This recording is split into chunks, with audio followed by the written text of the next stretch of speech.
Kita masuk ke materi kita berikutnya terkait komputasi hijau.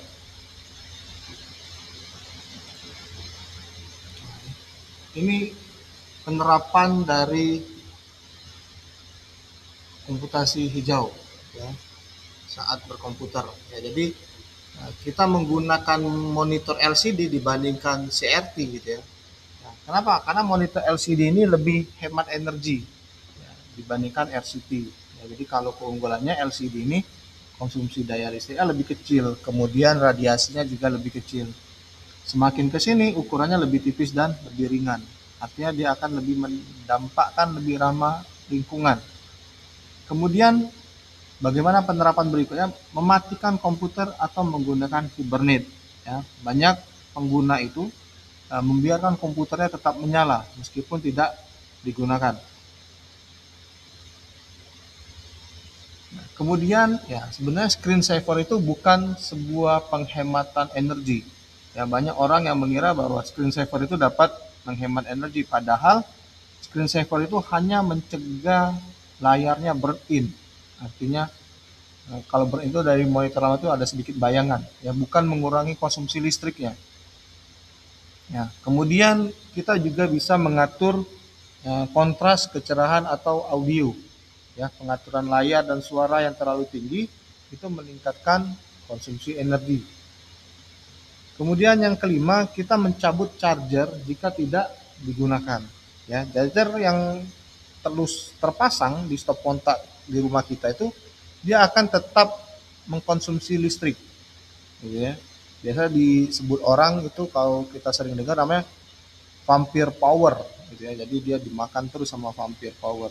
Kan seperti charger laptop kadang lupa cabut, kemudian charger HP atau tablet, kemudian perangkat elektronik lainnya. Nah, kemudian pilihlah perangkat keras untuk komputer ya, monitor ya. Ya. Jadi dalam konsep green computing dari sisi monitor, memilih perangkat keras yang tepat itu sangat penting, ya, terutama dari sisi power ratingnya atau konsumsi daya listriknya. Nah, kalau kita lihat dari gambar yang ada, ya, beberapa label monitor, ya, Acer gitu ya, itu memberikan informasi yang penting, ya, terkait modelnya, ya, kemudian uh, tegangan, frekuensi, ampernya, kemudian daya yang harus dikeluarkan. Ya. Apa yang harus kita perhatikan untuk daya listrik? Yang pertama itu power ratingnya, daya ratingnya, ya, daya listriknya, ya, berapa volt kan, gitu, berapa frekuensinya berapa, kemudian berapa ampere. Ya, semakin kecil nilai arusnya, ampere biasanya semakin kecil juga konsumsi dayanya. Jadi pilih monitor ya, konsumsinya lebih rendah.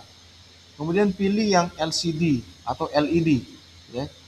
Nah, hindari CRT. Kalau CRT saya rasa sih tidak ada lagi. Sekarang kan tinggal LCD dan LED. Kalau dibandingkan artinya kita apa? Kita akan memilih yang LED, lebih dianjurkan. Kemudian perhatikan tahun produksinya. Ya biasanya monitor untuk tahun-tahun baru memiliki efisiensi energinya yang cukup tinggi sekali gitu ya. Kemudian dari sisi hard disk gitu ya. Kalau kita lihat ada gambar, ada beberapa label hard disk gitu ya, ada WD, ada Seagate gitu ya, dengan berbagai macam informasinya, ada kapasitas, ada tegangan juga, voltnya, ada ampere sama, seri dan daya listriknya. Nah, yang kita perhatikan apa ya, daya konsumsinya, ya daya konsumsinya, ya berapa voltnya, ya kemudian nilai arusnya seperti apa, ya karena semakin kecil arusnya tadi berarti semakin hemat energi. Kemudian lihat seri produknya. Ya, beberapa produsen itu memiliki seri khusus untuk hemat energi. Seperti apa? Seri green. Ya, bahkan habis sudah ada yang seri green. Ya, kemudian ya pertimbangkan juga penggunaan SSD dan hard disk gitu ya. Dalam konteks green, SSD itu lebih hemat energi.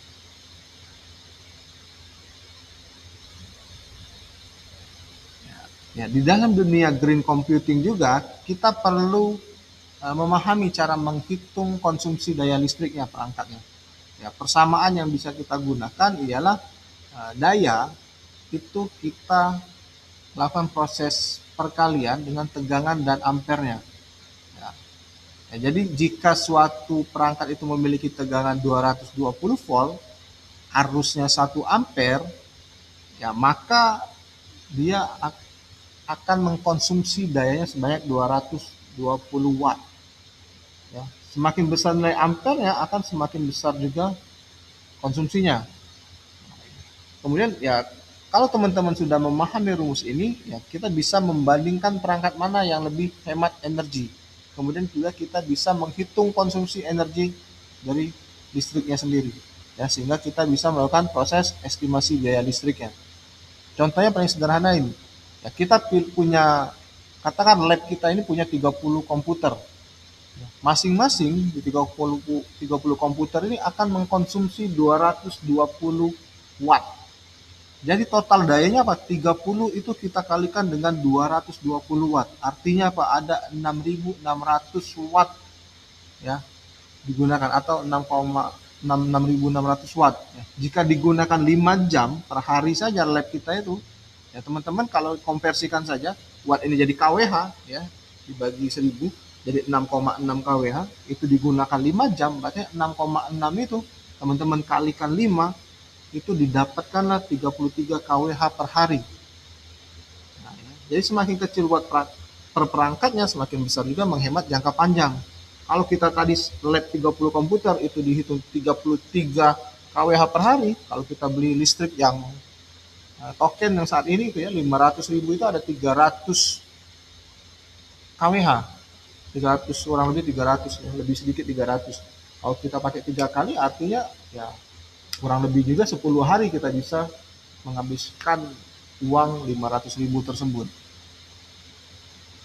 Ya, kemudian ada yang namanya virtualisasi. Ya, virtualisasi ini sebagai sebenarnya solusi hemat energi. Ya, virtualisasi ini teknologi yang memungkinkan satu server ya, fisik itu bisa menjalankan beberapa sistem operasi atau layanan secara bersamaan dalam bentuk virtual machine. Ya. Jadi kenapa dianya bisa dikatakan hemat energi? Ya, dia akan mengurangi jumlah perangkatnya. Ya, artinya ketika kita membutuhkan 5 komputer, ya itu bisa melakukan virtualisasi hanya satu server fisik saja. Artinya kita bisa banyak menghemat sekali ya dari sisi energi konsumsi listrik. Kemudian dia bisa mengurangi panas dan beban dari pendingin. Ya, jadi semakin banyak komputer kan artinya semakin tinggi suhu ruangan tersebut. Artinya apalagi AC-nya harus lebih bekerja keras lagi untuk mendinginkan. Artinya apalagi ya konsumsinya pasti lebih meningkat. Kemudian juga ya efisiensi dari pemanfaatan resource-nya. Ya, jadi komputer fisik ini sebenarnya sering menggunakan sampai 10 sampai 20 CPU-nya atau sampai bahkan 30 dari RAM-nya. Nah, virtualisasi sebenarnya resource-nya itu akan dimaksimalkan. Tidak akan ada pemborosan dayanya. Ya, contohnya apa? Virtualisasi yang paling populer ada VMware, ada VirtualBox, ada Proxmox dan segala macamnya. Nah, dari gambar tersebut kita bisa menampilkan tampilan Oracle Virtual Machine-nya, VirtualBox Manager yang digunakan untuk membuat atau mengelola mesin virtual. Ya, jadi contoh implementasi virtualisasi dari gambar tersebut itu bisa terlihat bahwa satu komputer fisik itu bisa menjalankan berbagai atau beberapa sistem operasi. Ada XP, ada 7, gitu ya, ada Windows 10 sama Ubuntu. Ya, semua sistem tersebut berjalan dalam satu perangkat keras atau hardware yang sama. Ya, kemudian penerapannya di sisi bidang industri ya. Yang pertama itu penerapan marketing atau green marketing. Ya, biasanya strategi pemasaran yang memanfaatkan energi atau teknologi digital itu untuk kita bisa melakukan proses promosi ya, produk atau jasa. Nah, dalam konteks green, e-marketing ini disebut green marketingnya digital. Artinya apa? Dia akan mengurangi konsumsi brosur ya, cetak-cetak kertas segala macam. Kemudian juga akan mengurangi distribusi fisiknya, artinya kita tidak harus mobile. Kemudian juga yang pasti kita akan bisa melakukan mengurangi jejak karbon. Ya, bentuknya paling apa? Yang paling banyak ya e-commerce ya. Nah, platform seperti Tokopedia, Shopee, gitu ya, bahkan Amazon itu melalui sistem ini marketing itu transaksinya dilakukan secara online, tidak perlu melakukan toko-toko fisik besar lagi. Ya, dia akan mengurangi biaya operasionalnya. Kemudian e-bisnis itu juga sama, ya, pengelolaan seluruh proses bisnis itu bisa sudah secara digital. Ya, kemudian ada yang namanya pemahaman internet dan dokumen digital, paperless gitu ya. Jadi banyak sekali ya bagian dari transformasi menuju paperless office dibandingkan sistem konvensional. Nah, kemudian ada yang membuat pembuatan kartu nama dan undangan digital itu sudah cukup banyak juga undangan digital, ya, digitalisasi gitu, dan segala macam. Kemudian yang keempat ada yang namanya layanan transaksi jual beli, ya, itu juga sudah banyak platform online shop yang melakukan tersebut. Kemudian ada layanan e-banking gitu ya, yang memungkinkan nasabah seperti kita itu melakukan transaksi tanpa harus datang lagi ke bank atau ATM-nya. Kan banyak nih jenis layanannya. Ada SMS banking gitu ya, ada internet banking, ya, bahkan mobile banking. Kemudian yang ketiga itu ada yang namanya kantor perusahaan dan instansi pemerintah. Nah, saat ini hampir seluruh kantor dan instansi itu telah memanfaatkan komputer untuk operasionalnya. Nah, jadi oleh karena itu sebenarnya penerapan green ini sangat relevan sekali untuk mendukung efisiensi dari keberlanjutan lingkungan itu sendiri. Nah, yang pertama misalkan dokumentasinya digital, ya. Artinya apa? Orang sudah banyak sekali menggunakan email, kemudian orang juga sudah banyak sekali menggunakan arsip digital, kemudian e-dokumen kayak e-report, e-kontrak, kemudian bahkan ada juga beberapa perusahaan yang sudah menggunakan tanda tangan digital, gitu ya. Kemudian pemanfaatan internet untuk komunikasi atau rapat, nah, secara daring itu sudah banyak digunakan, ya, seminar, webinar dan segala macamnya. Nah, ini salah satu pemanfaatan aplikasi ya. Jadi kita kalau mau melaporkan pajak tahunan itu nggak harus lagi sebenarnya ke kantor pajaknya. Jadi kita tinggal melakukan registrasi akun dan pelaporannya secara online. Nah, ini juga sama ya, beberapa aplikasi untuk melakukan proses pembayaran pajak itu juga bisa dilakukan secara online. Kemudian bagaimana sisi dari pemanfaatan perangkat elektronik ramah lingkungan? Gitu ya. Ya, banyak sekali yang menggunakan perangkat hemat energi ya, seperti tadi ya, monitor sudah LED gitu ya, kemudian laptop itu dibandingkan PC desktop lebih hemat lagi gitu ya. Kemudian teman-teman harus memilih perangkat yang bersertifikasi Energy Star ya. Kemudian usahakan kita melakukan pemanfaatan open source atau sistem operasi Linux ya. Nah, kemudian ya kalau memang bisa kita mendaur ulang komputer lama dengan melakukan proses upgrading ya. Kemudian kita melakukan desktop environment ya, menyediakan layanan pindah desktop sesuai dengan kebutuhan. Nah, kemudian dari sisi sekolah dan perguruan tinggi ya, untuk dari sisi green ya kita harus membiasakan pemanfaatan sistem e-learning untuk saat ini. Ya, jadi e-learning ini kan dilakukan secara digital, jadi tanpa tergantung dengan kertas dan tatap muka fisik, gitu, kayak Google Classroom, Spon, Canvas, gitu ya, dan segala macamnya. Kemudian juga tugasnya berbasisnya komputer, pengumpulannya digital. Ya, mengetik tugas tetap menggunakan aplikasi pengolahan kata seperti Microsoft Word. Mengirim tugasnya itu bisa melalui email atau LMS, ya, Learning Management System. Kalau kita Spon namanya.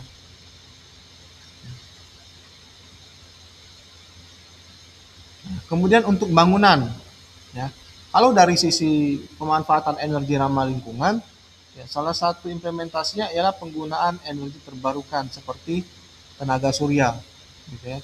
Jadi penggunaan panel surya atau solar panel yang dipasang biasa pada rooftop, gitu ya, lampu merah dan segala macamnya.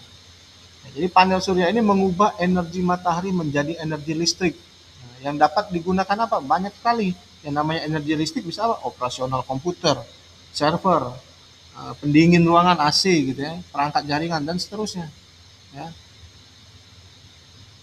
Nah, kemudian kalau kita juga melihat contoh bangunan yang menggunakan bambu sebagai material utama, ya sebenarnya Ini termasuk salah satu bentuk green building. Artinya apa? Bambu ini kan merupakan material alami yang dapat tumbuh kembali dengan cepat. Ya. Sumber dayanya dia sifatnya yang berkelanjutan. Artinya apa? Tidak membutuhkan energi yang besar untuk memproduksi bahan bangunan seperti bambu, kecuali semen dan baja. Ya, dampaknya jelas. Jadi kalau kita lihat struktur bangunan itu didominasi sama rangka bambu, itu menjadikan dia kerangka utama bangunan. Ya, walaupun sebenarnya terlihatnya sangat sederhana, tapi sebenarnya kalau dari sisi kekuatannya bambu ini cukup baik dan fleksibel sekali gitu ya. Bahkan banyak kan kota-kota itu yang di daerah-daerah itu jembatan itu menggunakan bambunya lebih kuat dan tahan lama, walaupun memang ada batas waktunya. Ya. Nah, kemudian juga di secara sederhana green building adalah konsep pembangunan gedung yang dirancang agar lebih ramah lingkungan. Ya, sebenarnya di Indonesia sendiri konsep dari green building ini sudah mulai banyak diterapkan, terutama di gedung-gedung perkantoran, pusat perbelanjaan, hotel sudah banyak sekali. Jadi kalau teman-teman melihat gambar slide-nya, gitu ya, ya sebuah bangunan yang memiliki banyak sekali tanaman di setiap bangunan. Salah satunya kampus kita sendiri. Nah, kalau teman-teman lihat di atas ini sudah banyak sekali kan tanaman-tanaman, itu tanaman hidup, bukan tanaman plastik gitu ya. Jadi sebenarnya salah satu contoh desain green building itu ya seperti itu. Jadi tanaman itu bukan hanya untuk estetika atau memperindah bangunan saja, ya, tetapi dia akan memiliki fungsi lain.